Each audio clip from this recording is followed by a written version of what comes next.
Hey, what's up guys? Welcome back to the channel. Today, it's all about the iFlight Nazgul5 V2. I have a 6S analog version here. They also have a DJI version. The analog version comes in around $230, I believe around $250 with an XM Plus style receiver. You can also get TBS Crossfire on there, which I do have. We're gonna send it out over the mountains today. And we're also gonna do some freestyle with this quad. So if you're gonna ask me which version should you get, I honestly would get the 6S version because I like the 6S power system on here. We have lower kV motors, under 2000 kV on here, 1800, 2207. We've got 45 amp ESC. It's a Sussex F4 flight controller. It is a 2-up stack on here. And we have an 800 milliwatt VTX. So I've talked about this before as well. Mr. Steele likes to run 800 milliwatt when he's flying bandos and things like that, and that's what I'm going to suggest for you guys. It has the best penetration for analog.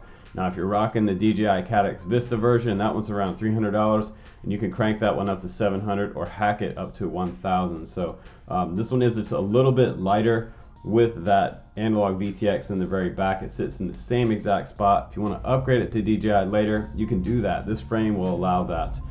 The only complaint that I saw that Steele had was maybe it could have a little bit better antenna, and if you're going to be sending it out there with TBS Crossfire, honestly it could use a little taller antenna off the back here. So but for close-in freestyle maneuvers and just some general bashing around and some bando flying, this antenna worked pretty good for me. It has 5-inch Nazgul 140 props, and I've talked about these before on the channel too. These are kind of a narrow chord prop to a really nice thin tapered edge on the outside of this prop, making them super ultra smooth. I also kind of like this like neon green on here, kind of like that drone camp's color, almost matching the flag back there and the prop and the logo. But let's go ahead now and let's fire this one up on a 6S battery. Let's take this one for a cruise. Let me show you what the Nazgul5 V2 is all about.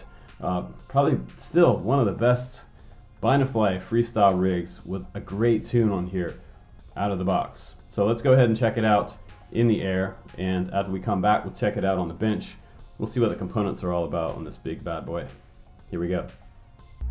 Alright guys, I'm going to ride along with you in this flight. The first thing we're going to do is we're going to send it out there for some range flying, some medium range mountain surfing with a GoPro on board. And I just wanted you guys to see what the tune was like way up high, because way up high is where you can see more jello. I am using a GoPro with some hyper smooth on here, so that really smooths things out. But the tune on here is quite flowy. It has rates that are dialed back, and Steele mentioned that in his review that he felt like he wanted higher rates for his style of flying. For my style of flying too, I like to fly fast and furious and just try to make crazy gaps and do quick snap, yaw snap type stuff, and I feel like the rates for me could be a little higher. But iFlight tuned this for beginner to intermediate, so if you're looking for your first freestyle bando ripper or medium range mountain surfer, this has been tuned specifically for you guys, not so much for Steele and I or others. But you can achieve beautiful vistas with a GoPro and this type of setup. I mean, absolutely beautiful video. Today was like the perfect sunny day, and I'm super happy with that. Now we're gonna do some parking lot ripping with a 6S 1300, and I treed this quad on my first flight in this parking lot today. I found a really thick green branch, and I hit the scraggle, and the scraggle just like almost took me out.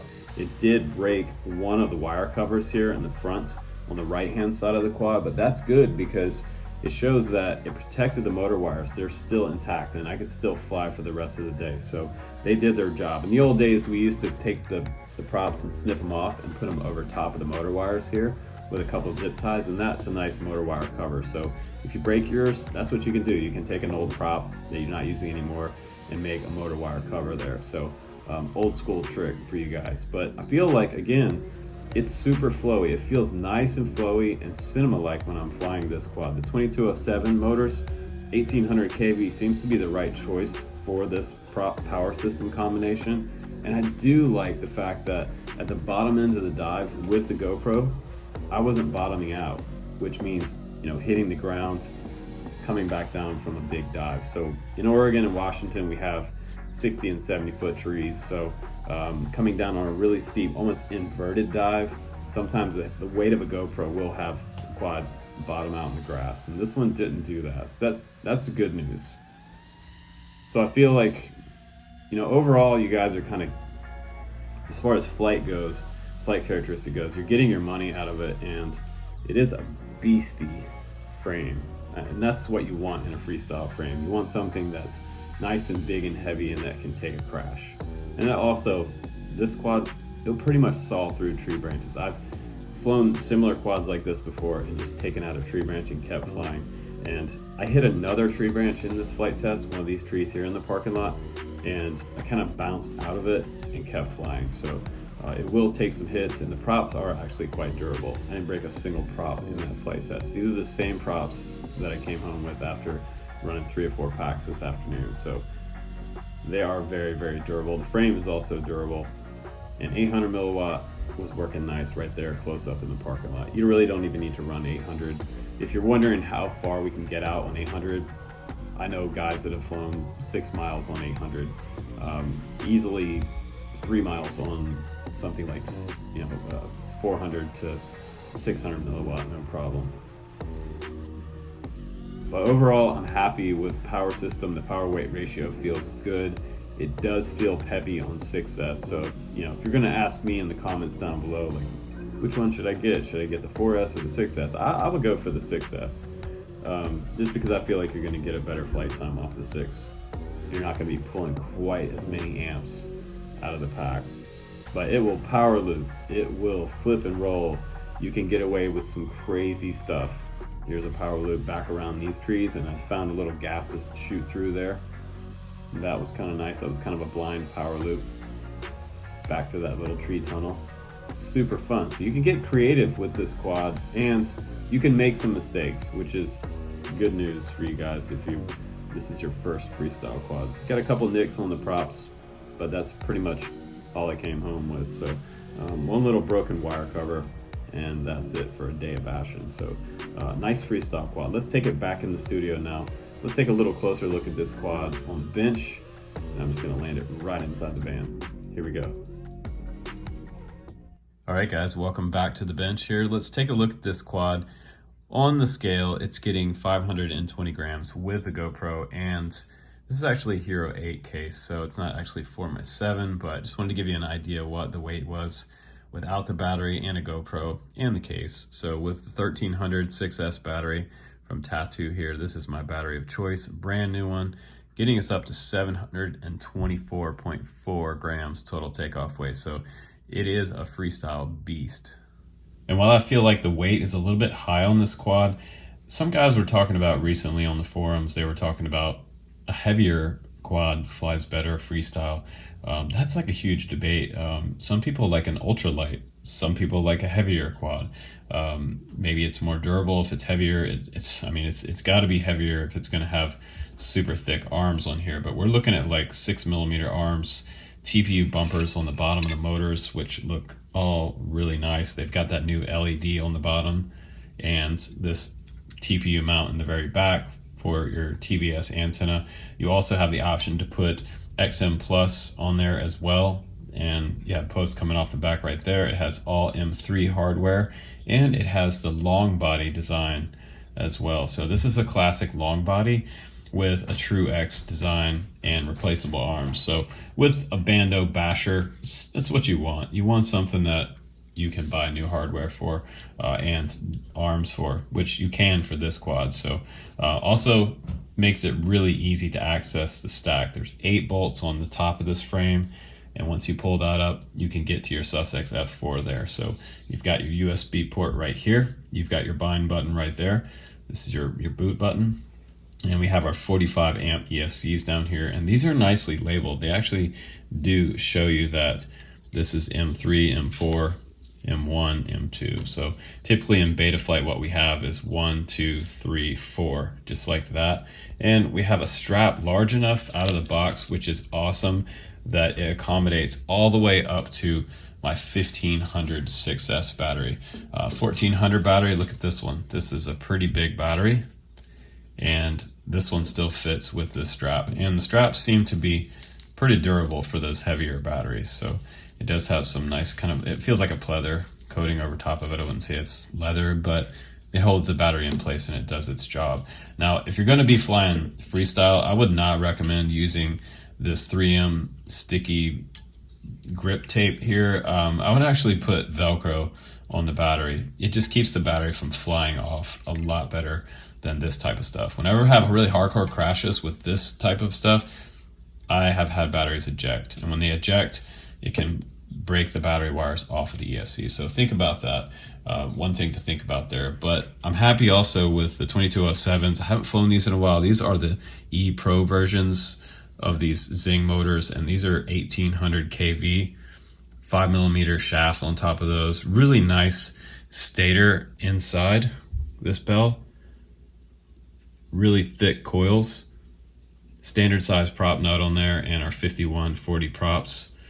You can see it took a little bit of gnarl off that tree, and the shorter iFlight antenna. And I also wanted to mention that you can buy a taller version of this antenna. I'll try to find the link and put that down below for you guys, so you guys can have a taller one if you're doing any type of mountain surfing.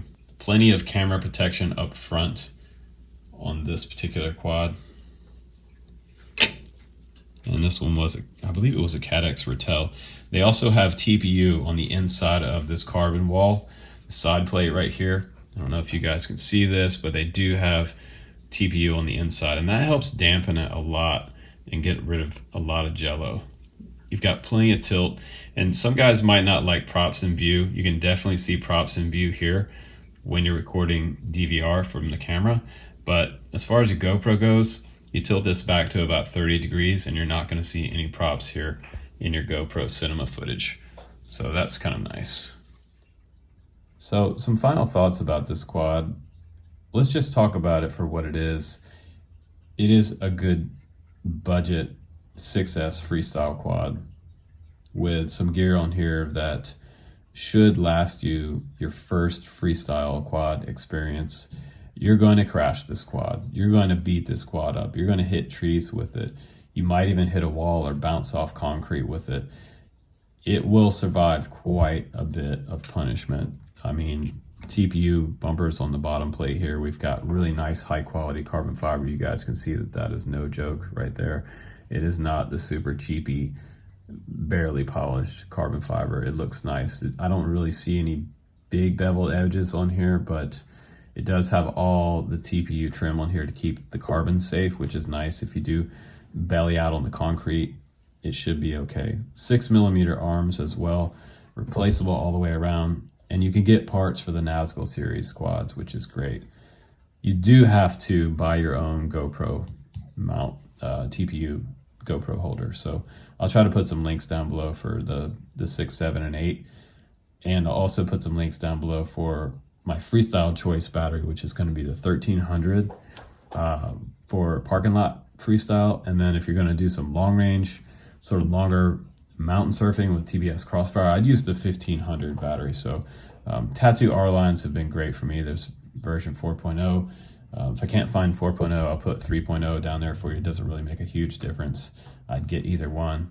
But I feel like the power to weight ratio is great. I didn't bottom out with the GoPro on there as well.